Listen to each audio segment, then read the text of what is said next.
finding here is not just that very narrow finding of the Supreme Court in the Bustamante case, but a very enlightening discussion that proceeds just a page or so prior to the ruling of the court, a discussion that involves custodial versus non-custodial situations. And the court in the Sneckroth case, it seems to me, took some pains to labor over the distinction between custodial interrogation as it involves Miranda, as it might be distinguished from non-custodial situations where a person is asked for a consent to search and no advisement is given. And if the court will give me a moment, it's a long opinion. I don't have my marked copy here.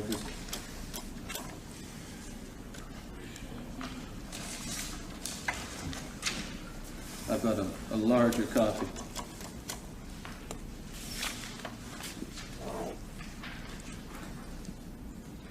But in essence, I think what the Bustamante court was saying was we have inherent in the custodial situation and custodial circumstances potential for coercion. And that, of course, is the very reason why the court in Miranda required the defendant be read his rights, his right to remain silent, right to counsel, and so on, and that is an absolute right, and that right is that of every suspect in custody who is being interrogated. And the analogy, or the distinction, as it were, between Bustamante and the facts of this case is that it's clear that I was in custody, that I was not free to leave. I think the facts of this case show that I was being questioned and otherwise interrogated by police officers prior to a reading of any Miranda advisement. And what we see here is the beginning of a course of conduct on the part of officers at the scene in this search, whereby there was a systematic avoidance of taking into consideration not only the Fifth Amendment, but the Fourth Amendment. It's the testimony of Sergeant Hayward that he did not read me my Miranda rights prior to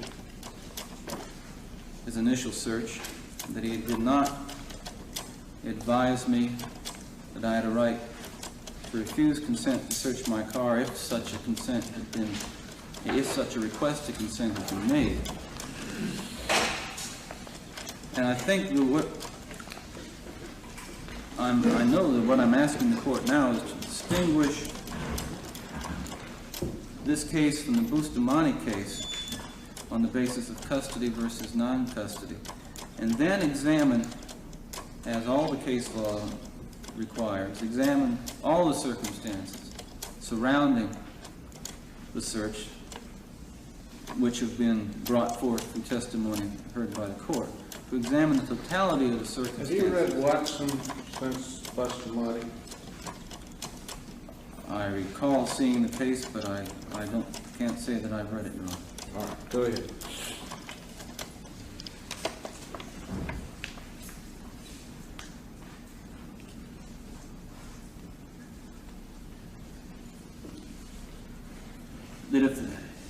That based upon my analysis of the circumstances surrounding the alleged consent,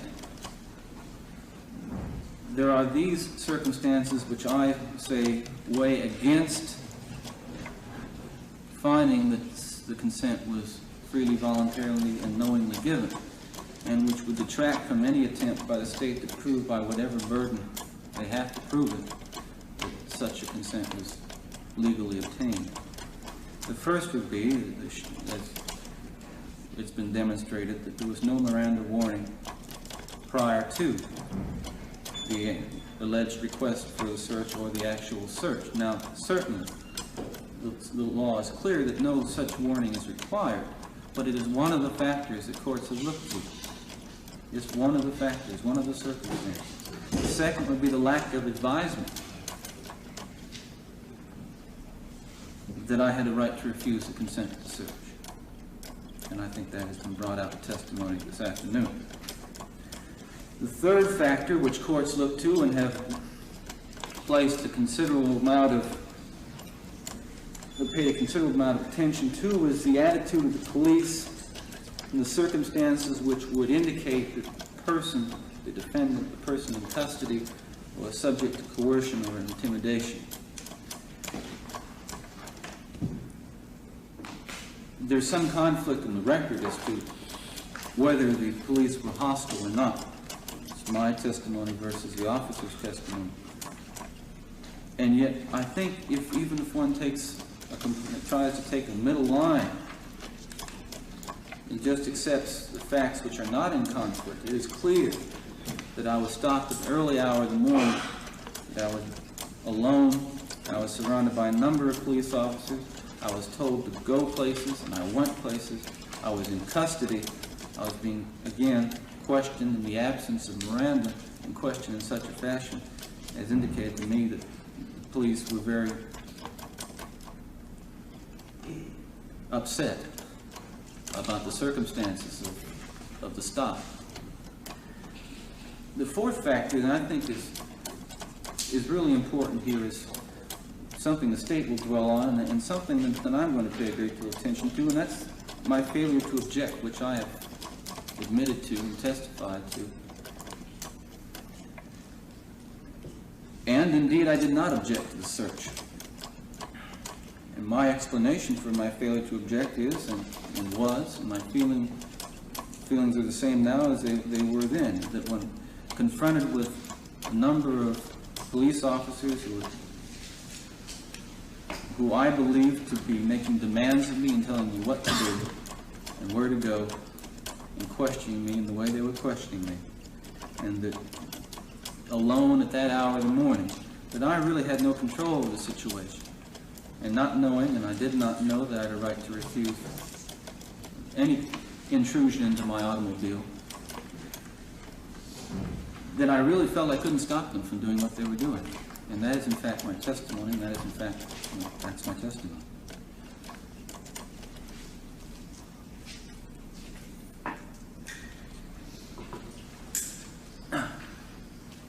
The fifth factor is something that I want to make as clear as I can, because it deals with the manner in which the alleged request for a consent was made. The officer's testimony is that he had that flashlight, and he was looking, he said he looked in the car. He looked in that car, the flashlight, and then, after seeing what he saw in there, came back to me and said, "Can I look in your car?" Well, he had been looking in my car. And I don't want to split hairs, Your Honor, but if a trained police officer is going to request to search a vehicle with such ambiguous terms as look in your car, in the same way he describes as a visual looking in the car with a flashlight, to me it fails to meet the requirement of law that a request for a waiver of a constitutional right to be expressed and be clear and be concise. There was no request for a consent search, let alone an advisement that I had the right to refuse any such request. The officer did not say, "May I search your car? May I enter your car and search your car?" or any words that were clear, concise, and explicit. The best we have, if one believes the police officer, is that he said, "Can I look in your car?" And the best he can come up with is that my response was, "Go ahead." And if you believe the police officer, he believed that to be a valid waiver of my Fourth Amendment right, if such a conversation took place. I believe that neither the request nor the reply was sufficiently explicit or expressive or intelligibly given to constitute a knowing waiver.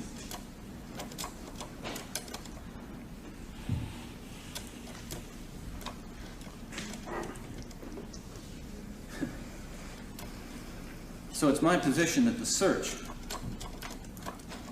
of the vehicle on August the 16th, 1975 did not occur pursuant to a valid consent. It's also my position that the state cannot rely on any plain view doctrine. In other words, it's the officer's testimony that he looked in the car and he couldn't put it all together, so he went back there. Obviously, what he saw in the car was not, in his own mind, sufficient to cause him to enter that car, believing he had probable cause. I don't think we have any probable cause argument left to the state here. They've got to ride on consent, or they don't go at all.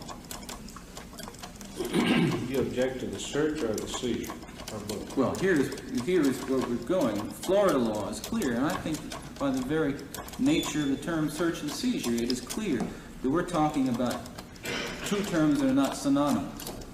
The process of search and seizure, by its very definition, is a bifurcated process. And because, let's say there's probable cause to search, or there is some exception to the warrant requirement that puts an officer in a position to be in a protected area, does not mean there is probable cause to seize. And this is what I was trying to get at when I was questioning Officer Ondrak before, and that is, there must be probable cause to seize, based upon the facts, the circumstances, the information within the knowledge of that officer, and what the court, of course, would believe that a prudent person under those circumstances would do. Even if, of course we're saying the consent did not occur, but even if Detective Ondrak was legitimately in the position to enter that car and to search it, my argument is that he did not have probable cause to seize for these reasons, which I was able to bring out to a certain degree. That he knew nothing of any burglaries in the area. He did not know whether or not I had any criminal record.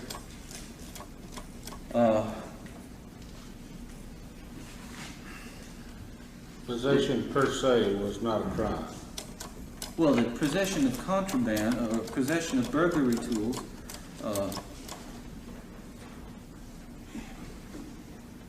infers that the officer had to believe that there was an intent to use those, must have information in his own knowledge, facts within his own knowledge, that led him to gave him probable cause to believe there was an intent to use those, or those articles had been used as burglary tools. Now, I'm not trying to I can read to you the Utah statute on burglary tools, but of course we're not holding the officer to the knowledge of a legal technician, but we do impose upon Officer Ondrak knowledge of a prudent and reasonable man, and we have to say, what did Officer Ondrak know at the time he seized those things? He knew I'd been stopped, but he testified he didn't really know for what. He knew I was in custody, but not sure what I was in custody for. Didn't know anything about any burglaries in the area. There was nothing that indicated to him I fit the description of a burglar. There was nothing that indicated to him that I had a history of burglary. So I think the rule here is, are the articles seized from my car capable of lawful use as well as unlawful use? But beyond that, do they constitute in and of themselves burglary tools for which they could be seized? Was there probable cause to seize them? The officer's testimony is that under the rubric of the burglary tool statute, he seized a pair of handcuffs. Pardon me, burglary tools or handcuffs are per se tools which cannot be used in the course of a burglary. If you use handcuffs, it seems to me that it becomes a robbery by its very nature.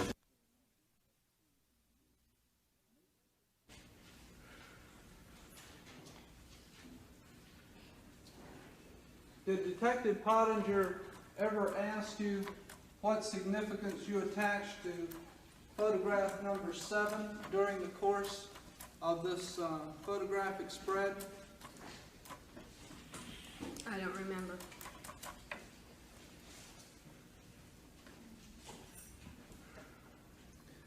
Did Detective Pottinger do anything to either photograph 4 or 7 to point out any similarity in the assailant? No, he did not. Question, did Captain Pottinger do that? Yeah. All right. Did he do anything to allow you to ascertain a closer resemblance of either photograph 4 or 7? Would you repeat the question, please? Yes. Or expand on it? I'm not sure I understand. Well, did Captain Pottinger do anything in order to aid you in ascertaining whether there was a closer resemblance of either photograph 7 or 4? No. Did he take the photograph, either photograph, and place his hand on either photograph? Yes, he did. Which photograph? There were 2 photographs at the time. I ruled out one, and there was only one left. I didn't compare them. Was there only one photograph that he placed his hand on? Yes.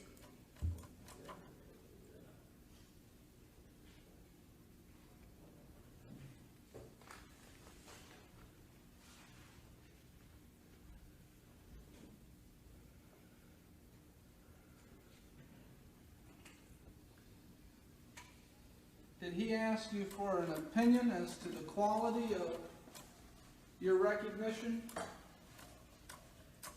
No. Did he give you a choice between whether you were definite or whether there was a striking resemblance Yes, of he photograph? Pardon? Yes. Did he give you any other choices? No.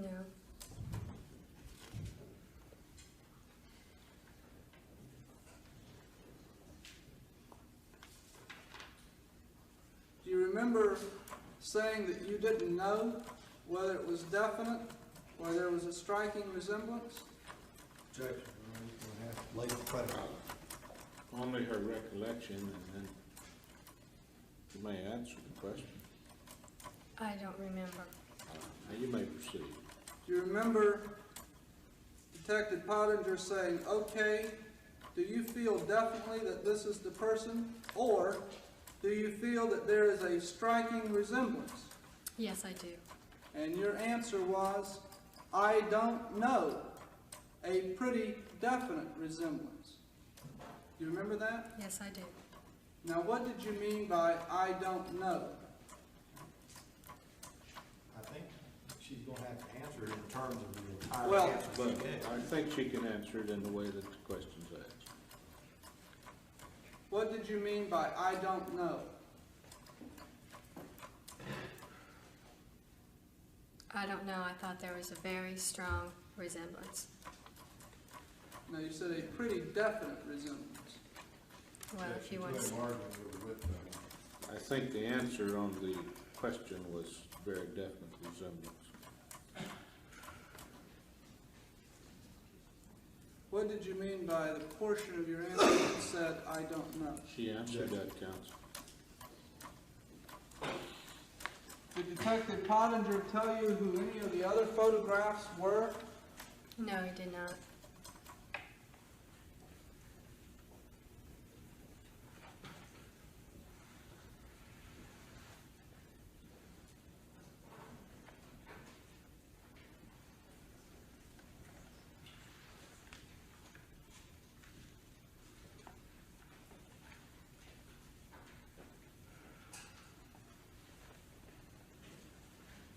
Do you have an independent recollection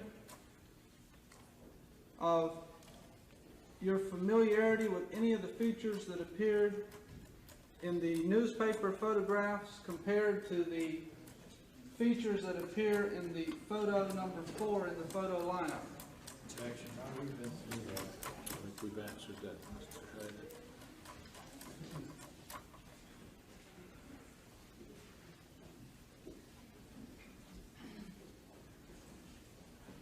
Did there come a time that you returned to Tallahassee around July 27th for a grand jury Yes. Tell me when you arrived. I don't remember the exact time we came in. I think it might have been late morning. No. Yeah. I'm not sure. I've come down here so many times, I'm not sure. And when was the grand jury hearing? The date? Well, relative to your arrival. Oh, I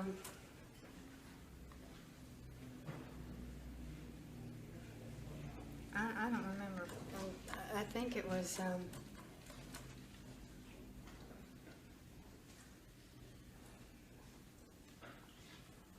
later on that day. Was it in the afternoon? Yes, I believe so. Did you meet with Mr. Simpson prior to going to the grand jury? Yes, I believe that was the first time I met Mr. Simpson. And where did you meet with him? In his office. And how long did you meet with him in his office? I don't remember how long, maybe an hour. And did you discuss what you expected your testimony to be in the grand jury? Objection to question. Restate the question. Did you discuss with him the case? Yes, we discussed mainly the proceedings, what was going to go on in the grand jury. He explained to me that there was no jurors, nothing like that. I had no idea what a grand jury was. Or did you discuss with him the events of the early morning of the 15th of January? Yes, I believe I did. Did you discuss with him your composite with Mr. Keniston? I don't remember. Did you discuss with him the photographs you had seen in the newspaper? I don't remember. Did you discuss with him the photo lineup or photo spread that you had done with Detective Pottinger?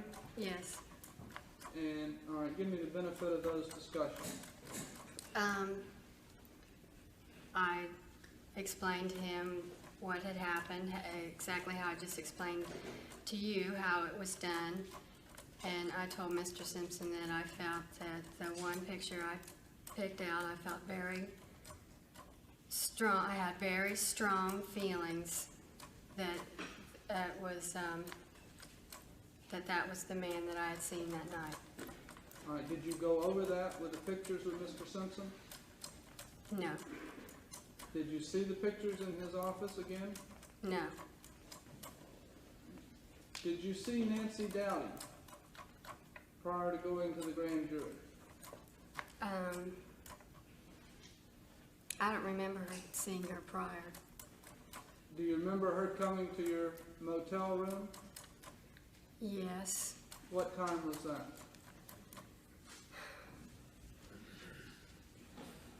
I don't remember. You don't remember that? No, You remember whether it was before you went to Mr. Simpson's office?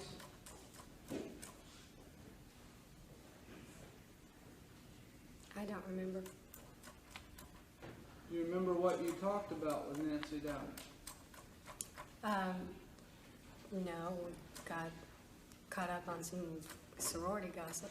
No, I'm talking about this case. No, I don't remember. Do you remember talking about the description with Nancy Dowdy? No, Do you remember going over the description with her? Objection. Do you remember talking about what you had said to Nancy Dowdy as you came upstairs Objection, Your Honor. When is this now, Mr. Simpson? in the motel room, Your Honor? Do you remember discussing with Nancy Dowdy on the morning of, or whenever you met with her at your motel, discussing what you had told to her as you came upstairs on the morning of the 15th of January? No, I don't remember that.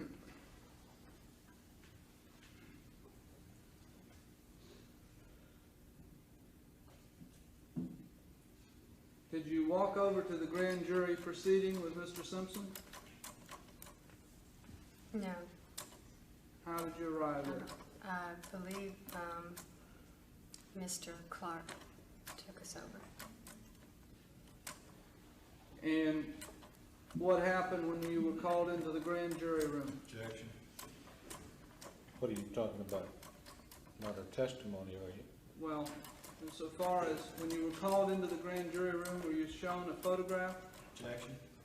I'll ever answer if she was shown a photograph. No. Were you asked to state that you had made an identification for Sustained. Mr. Simpson? Your Honor, we would move for the production on it. I've already ruled on it, counsel. Proceed on.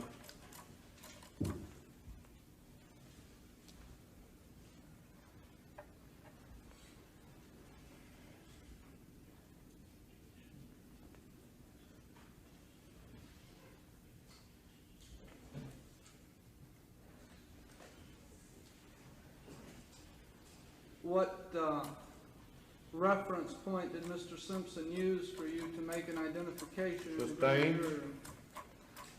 You go in that grand jury court one more time, I'm marking this record, and when this case is over, we're gonna have another hearing. All right? Yes, sir.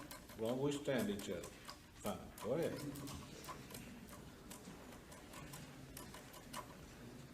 Did you have discussions with Mr. Clark or Mr. Simpson after the grand jury? No, I did not.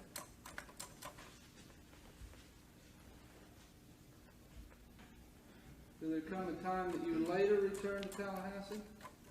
Yes. Between the time you left after the grand jury and the time you returned to Tallahassee, and that was in October, right? Right. Did you have any conversations with any detectives or any state attorneys? As it relates to the case, Your Honor, yes. No, I don't believe so.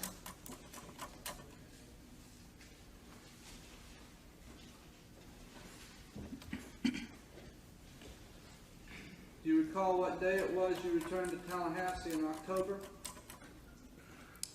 As to the exact date, no.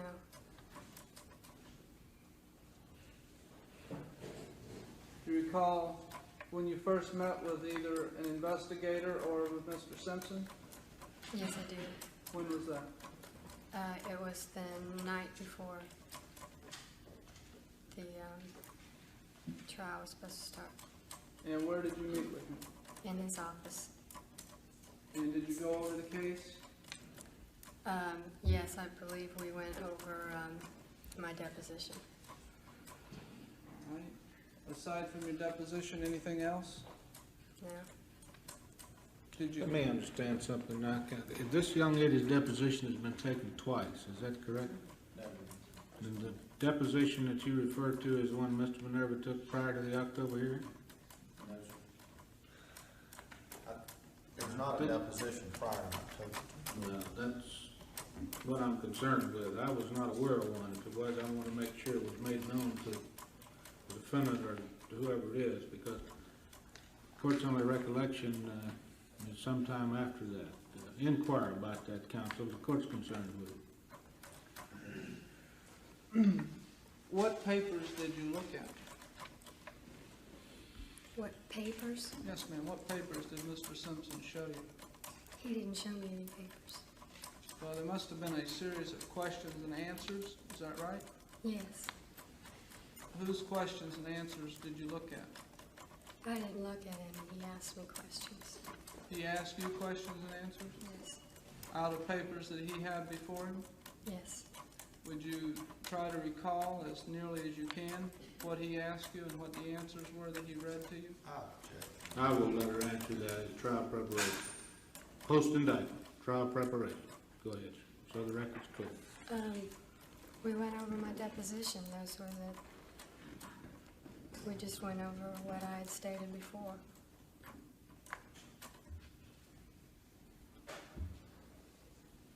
Yeah, one moment. Sure.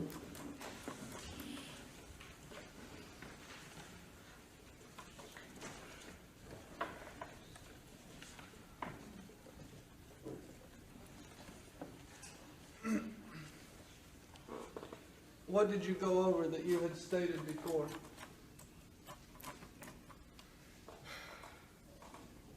Everything, And we're limited to identification going Yeah. with that, and I think we'll be closer to it. What did you go over that you had stated before in respect with Mr. Simpson? With respect to description? No, I'll let her go into that, identification issues.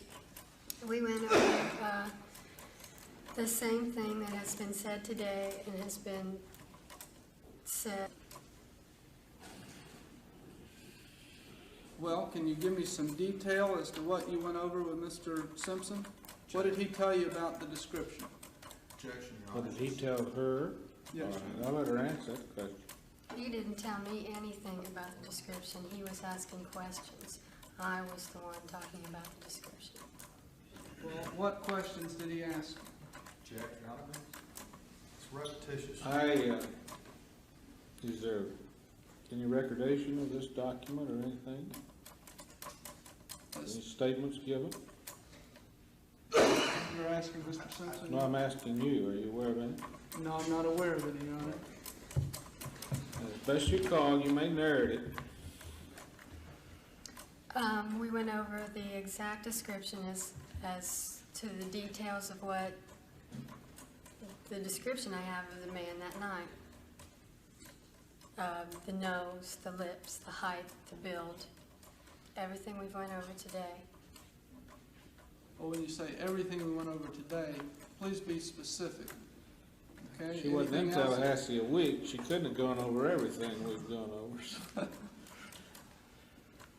Get as close as you can to remember, young lady. Did you- The exactly what nose, the transpired. mouth, the build, the height, the coat, the pants, the ski cap, the position. Demonstration, did you do a demonstration for Mr. Simpson? I don't remember doing any demonstration now. Did you go over the sketch that Mr. Keniston made with Mr. Simpson? Yes, I was shown the sketch. All right, what did you tell him about, Mr. Simpson showed you the sketch? Yes. All right, what was your discussions about the sketches?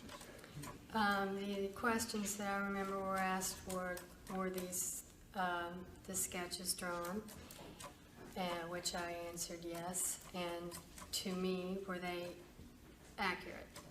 And I said yes. What do you mean, were they accurate? Your Honor, I don't know how. I'll sustain that. Simpson asked you if they were accurate? Objection, that's what she said, Your Honor. Repetitious.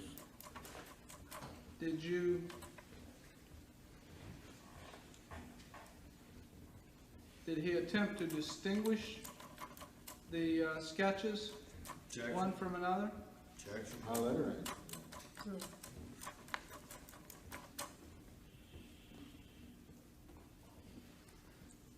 Did he ask you to compare the sketches to the assailant?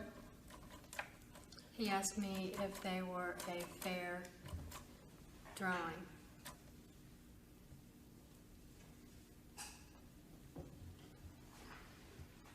Did he ask you if the sketches resembled Mr. Bundy? Objection. Sustain. If you want to find out if they ask any other question about the sketches, I'll let you know. What else did you discuss with Mr. Simpson about the sketches? That's about it. Try to search your memory. Objection. Let me know if that's about it or if that is it. Objection. I'll let her. If you have any other recollection, young lady? No, I do not. All right. Did you discuss the newspaper photographs with Mr. Simpson? Objection, she's already testified that. I think she did, Counsel. Did he show you any newspaper articles? No, he did not.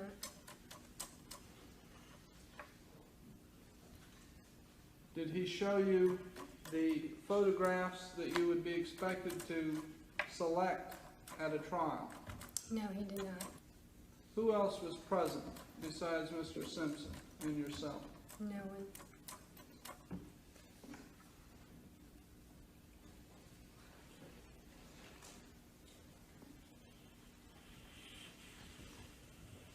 And how long did this preparation for trial take? Objection. What period of time were they there? Yes, Your Honor. She was there. What period of time were you there with Mr. Simpson? I believe I answered that before. I approximated an hour. I don't think I heard that. What did you say? I thought I answered that before an hour. You might have. I missed it. About an hour? Yes, Thank you. approximately. Thank you. Did you render any opinion to Mr. Simpson? I told you I felt strong about the photograph. Is that what you told Mr. Simpson? Yes. Did you tell him anything else along those lines? Not that I remember.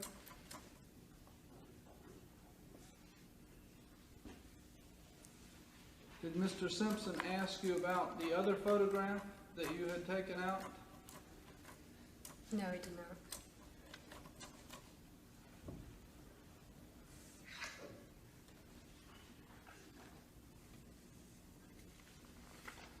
The next morning, did you meet Mr. Simpson or someone from Mr. Simpson's office at the courthouse? No. How did you arrive at the courthouse? We drove to the courthouse with Mr. Clark, Who's Mr. Clark? an officer. With whom? With whose office? I'm not sure. Maybe the sheriff's department. I'm not sure which department. Was he uniformed or ununiformed? He was ununiformed at the time.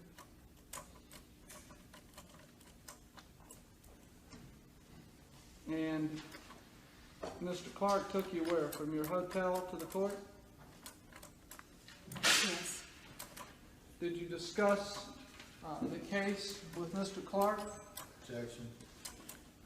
Irrelevant. Sustained. Did you discuss anything relating to the assailant with Mr. Clark? Not that I remember. And tell me what happened when you arrived at the courthouse with Mr. Clark. We waited, and then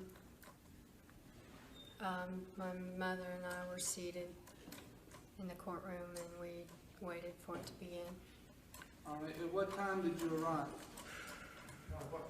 In the courtroom. Sustained. Where were you seated in the courtroom? I believe facing the judge, the second bench back on the right-hand side. And did you arrive before or after proceedings had begun? Before. Before? Were there any other prospective witnesses there also? Yes, there was. Who was there that you knew? Objection. Immaterial. On identification concept, I'm going to sustain it. Who did you speak with? Objection. Same rule. What happened when court began? Objection. We're a little bit overbroad, Mr. Haggard. The issue, of course, is identification. And anything about that you may go into, but Did anyone come into the courtroom aside from the judge and bailiff and court personnel after the court began? Objection. well, I'll let her answer that. But you can be a little more direct than that, Mr. Haggard. I'm sure Mr. Weatherington and quite a few people up there this court has met, were in and out of that courtroom. Question is, did the defendant come in, young lady? Yes. And where did he come into the courtroom from? I don't remember exactly. What was he wearing? He was wearing a light blue jacket, I believe, and I don't know what pants. from where did you see him in the courtroom when he entered? Your Honor, she didn't say she saw him in. I'll let her answer I saw him, from behind. Was he standing or seated? Both. How long did you have to observe him? I don't remember how long I was in there, but I did not stare at him the whole time. Well, give us your best estimate of how long you were there when he was there. Probably half an hour. And during this half hour, what was happening in court? They were trying to get the case delayed because of certain motions. What's commonly called a motion for continuance? Objection. And who was arguing the motion for continuance or delay? Mr. Bundy. And where was he standing relative to your seat when he was arguing the motion? He was in front of me, a little to my left. A little to your left? Could you maybe, let's assume you were seated back here in the second row, perhaps where that lady in the blue shirt is seated. Where would Mr. Bundy have been? I'm sorry, I don't know what lady you're talking about. This pretty lady here in the blue shirt. They're all pretty, Mr. Hagan. I've learned this, Judge. Keep that in mind. Relative to her, where would Mr. I'm sorry, I still don't know which one you mean. This lady, hold up your hand here.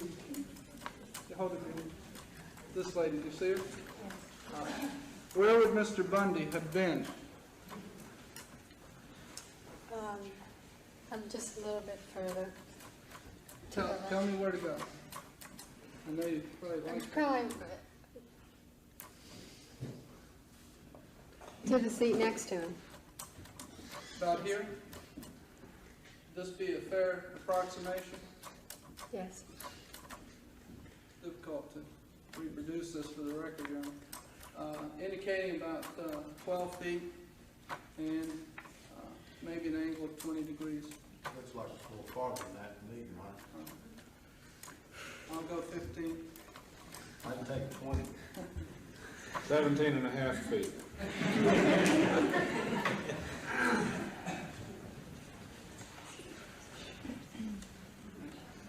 It's somewhere between 15 and 20, let the record reflect it. And how long, you say he was doing this motion for about half hour? Approximately. And did you have an opportunity to observe his facial features? Yes, I did. Did you recognize him in the courtroom? In what regard? I modify your question, you may proceed with. Well, Question? did you recognize him as the assailant? I didn't get the exact profile that I had gotten that night. I recognized him to look like the man I saw in the picture, but again, it was not that exact profile as I had seen in the picture. To look like the man you had seen in the picture? Yes. Wait a minute, that's not what you said.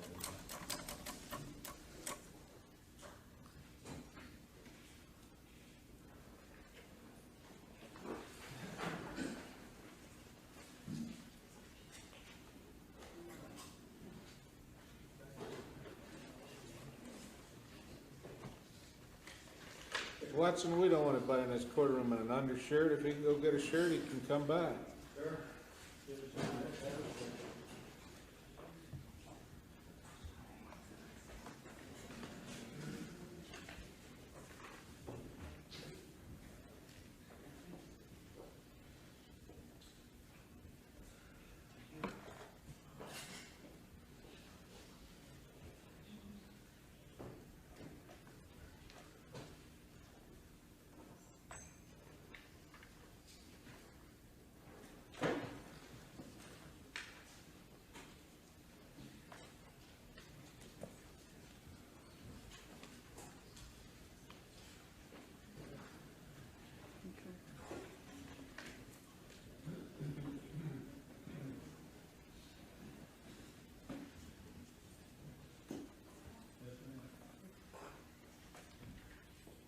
Great procedure. Yes. Did you ever say, or did you ever, you said here just a moment ago that you did not see the profile? I understood you to say, is that correct? Objection, that's not what you In said. court? We stay consistent with our answer when we make procedure. Could I have the answer read back? Yes, you may. Since I had that little interview here. Yeah, I can appreciate that. I think that's a valid procedure. Answer, I didn't get the exact profile that I had gotten that night. I'd have recognized to look like the man I saw in the picture, but again, it was not that exact profile as I had seen in the picture.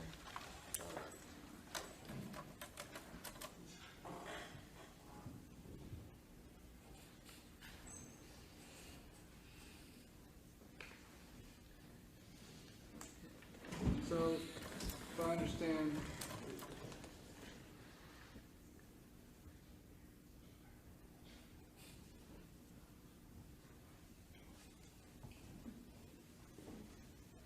you previously remember stating to Mr. Minerva that the profile looked the same, but then I saw him face on and I couldn't recognize him? Objection. We asked her if she ever made that statement, and then you made.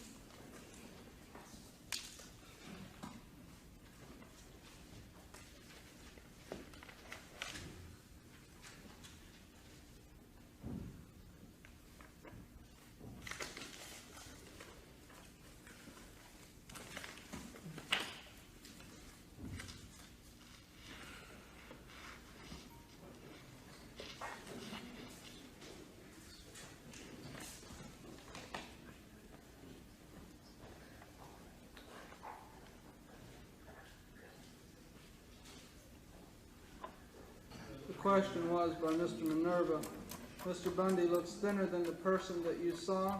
Answer, yes. As I saw him in the courtroom, he looked awfully thin, but his height looked the same. The profile looked the same, and but then if I saw him face on, I couldn't recognize him. Do you recall that question and answer? Yes, I do. Is that correct? Is your answer there correct? Yes. So it would be fair to say from that that you couldn't recognize him in the courtroom? Objection. I think that's fine. Just a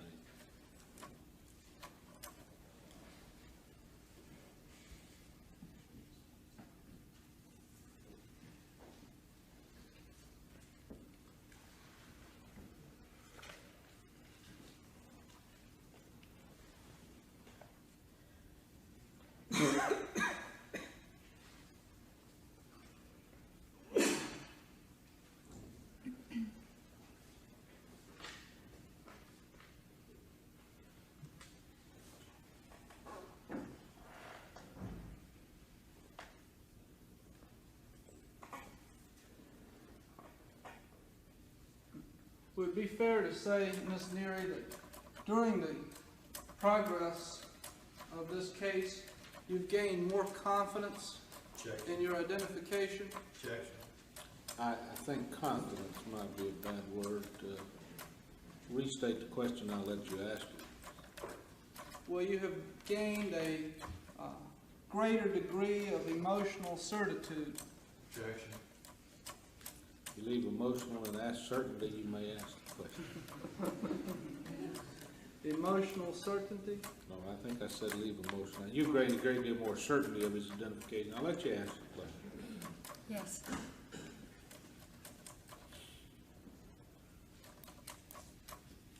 Would you say that that has been a gradual process? No.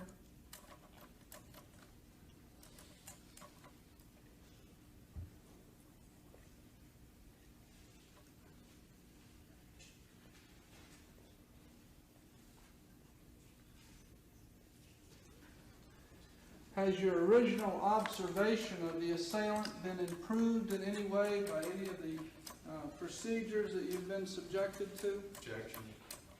Limited to hypnosis, I'll let you ask the question. Has your ability or your observation of the assailant on the morning of January 15th been improved by hypnosis? Objection, she's already answered. I'll let her answer that. Has it been approved by the hypnosis? Yes, ma'am. No. No.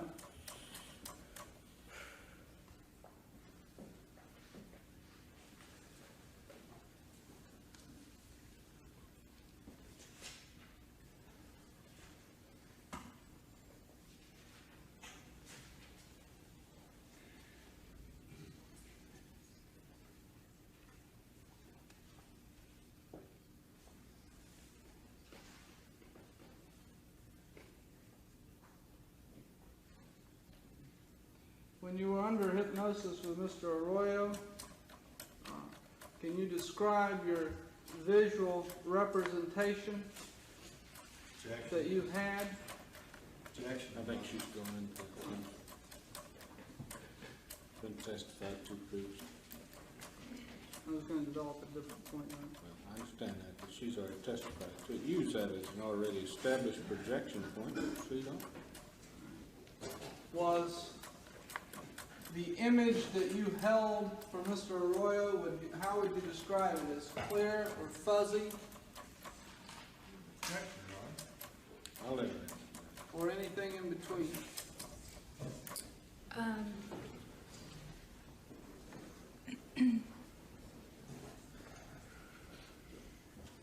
It's hard for me to answer that. The details were clear, not any clearer than before.